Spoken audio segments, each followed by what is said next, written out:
Because people look at how much money did this candidate raise for this particular period, and that's where the story is. You know, this candidate raised $10,000, their opponent raised $150,000. And they know that because they've just looked at your reporting deadlines. So you do it because the media picks up on it, but you also do it because you can call somebody and you can say, can you help me by sending me $1,000? And once they say yes, because they will, because they want to be on your team, you'll say, you know, I have a reporting deadline in 2 weeks, and I really want to have a good showing on this report. Can you send it to me before this 2 weeks is up? Because I want to be able to reflect that money raised. So you give them a deadline, and people work better. We all do. People work better if you know what your expectation is and you know when you need to do it. So, you know, figure out your fundraising plan and work backwards on your deadlines that you need to meet, and those are perfect deadlines. And remember the cash on hand. You know, that's what, at the end of the day, that's what people are looking at. You know, when you report your money raised, your money spent, and your cash on hand. Well, it's not helpful if you raise $10,000 and you spent $12,000 and you've had to loan the campaign, because the story ends up being you don't have any cash on hand and you're having to, you know, prop up your own campaign with your personal money. So keep that in mind. The next page on your handout is just various types of fundraising.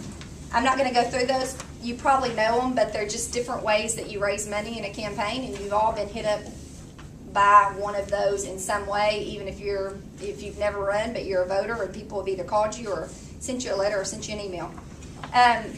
Greg mentioned specifically targeting. Figuring out who are your tier 1 targets, your friends and your family, and who can you go to first and say, I need your money, I need your support, I need you to buy in. Identify those targets. And you identify targets by going through every list you can get a hold of. Go through your Christmas card list, go through your family roster and your church directory. Build the list of people. If you're a Rotarian, get your Rotary list. Figure out all those people you can call and ask for money. And the stakeholders, that's so important. Remember who has a vested interest in this race. You know, if it's a race for school board, who are the parents that are involved in their kids' schools that are going to care who gets elected to school board? If it's a JP race, think through the stakeholders in that. Figure out who your stakeholders are. Always look at previous candidates' reporting forms, because, you know, if the mayor, if the previous year Mayor Womack had a big year in a big race, he had to raise money. Pull his reports. See who gave to him. See who gave to him over the 12 years that he was a mayor. Because those people have a vested interest in that seat. And they are most likely going to support you if they supported your predecessor. But also, don't underestimate people who have an axe to grind with your opponent, because they're out there. You know, you may be running against someone who ran before and created bad blood for various reasons.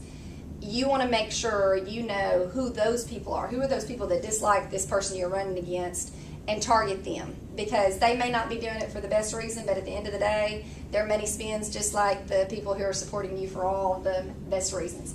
So build your list and create your tiers of people that you're going to target, your first tier, second tier, etc. Before you get on the phone and ask somebody for money, know what you're asking them for. Are you asking them to be a raiser for you? Are you going to say, you know what, I need your help, and I know you have a circle of people that I can't reach, so can you go to them and gather up $5,000 for me? Or are you just going to ask them to write a check? And that's fine. You know, ask them to write a check. Ask them to do a combination of those things. Or are you going to ask them to host something for you? You know, fundraisers are fabulous ways to raise money. We had probably 100 of them in the course of the campaign for the governor, because he loved being able to mix and mingle and talk to people and get to know people in all counties and all communities, and at the same time we'd walk away with the money that we needed to raise. I mentioned this later, but I'm just going to go ahead and throw it out right now. There is a difference in fundraisers and fundraisers, and you can't combine the two, or neither one are successful. Fundraisers are when you're out there just to meet people, and that is a great thing to do as a candidate. You know, those are your fish fries, and those are your opportunities where they're just going to bring everybody in, and you're going to be able to meet them all and ask for their vote, and that's a great thing for a candidate to do. But don't mistake that for a fundraiser. Fundraisers are where you say, we're going to have this event and we need to raise $10,000 at this event. And this is how we're going to do it. We're going to have 20 hosts and they're each going to commit to $500. And then they're also going to give us a list of 10 people each to invite. So then we're going to have 100 people we're going to invite. We're going to expect about a 30% return on that invitation. So we're probably going to have our 10 host couples plus 30 other people. That's your fundraiser. It's not, hey, everybody can come and we're going to put a bowl out and we're going to drop a little money in there, because you won't get any money out of that bowl. And because you did it as an invitation thing, you're not going to get as many people as you would like to get. So separate those two. Focus on one or the other. They're equally important, but they're not the same. Keep track of your targets, because if somebody hands you a business card, it needs to go in a database, and that becomes a target. When you put it in a database, or a volunteer puts it in a database, they say, I met Britton, I met Britton's spouse, and her name is Sue, and Britton goes to the UA, and I'm going to, when I call him, I'm going to say, hey Britton, how's Sue, and how's everything going at the UA?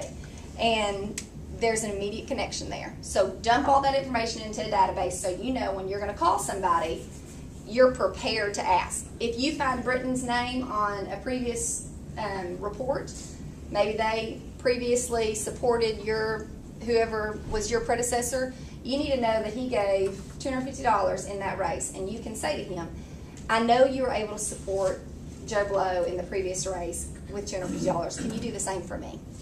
That way you know what he's capable of doing. And you can make that ask with confidence that that's something that's an affordable amount to him.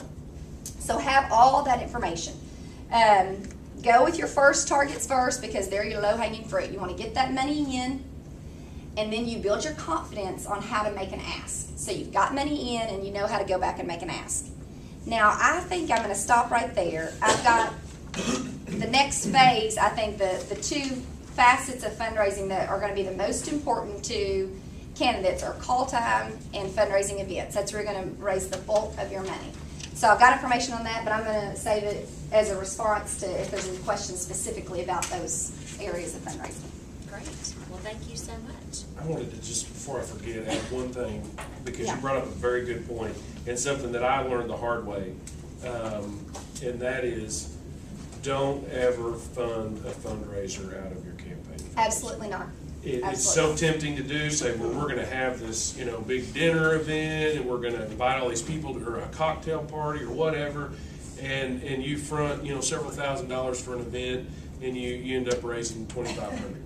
So it's $500. I mean, That's such good do that. advice.